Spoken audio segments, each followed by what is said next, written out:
you and I are up for a challenge. We are creating 10-minute designs together. The first thing that you need to do is download the hand and arm template so that you can have a real size hand available. You can then laminate it, put it in a plastic wallet, or use an acrylic sheet over it and grab one of your henna cones. I'm using an old one, so it does take me a little bit longer to work, and I've set myself a 10-minute timer.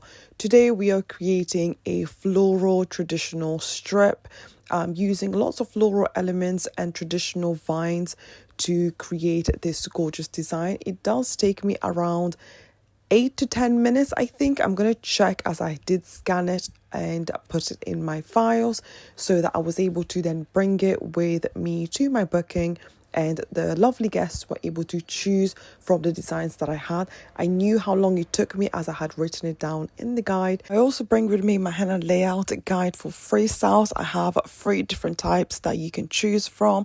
One is for strips. There's literally 4 different types of strips that you can choose from. There's mandalas, and there's the freestyle, which has 4 different designs that they can choose from. I usually just opt for the strip freestyle layout so they can choose the different layouts. You can see that this one is a traditional one. It goes from the bottom of the wrist all the way to the index finger.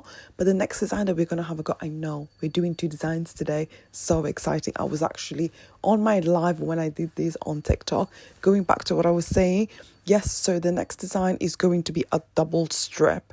So it's very minimal, very dainty, something that we can do in about 8 to 10 minutes. For me anyway, I'm pretty slow at the designs that I create, so I am able to create these in this amount of time. Some people might be able to do it in less, and good on them. I'm going to be practicing, and soon, inshallah, I will get to it too. So for now, we are adding all the little vines, the humps, and adding a bit more thickness. I am cleaning my tip between each stroke and making sure that my work is still neat, although we are keeping it quick pace. Once we've completed this design, I'm going to let you enjoy the second design without any voiceovers.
Once you're done, just wipe it clean with a little bit of tissue or a card if the henna is completely dry, and you'll be able to reuse this again and again and again.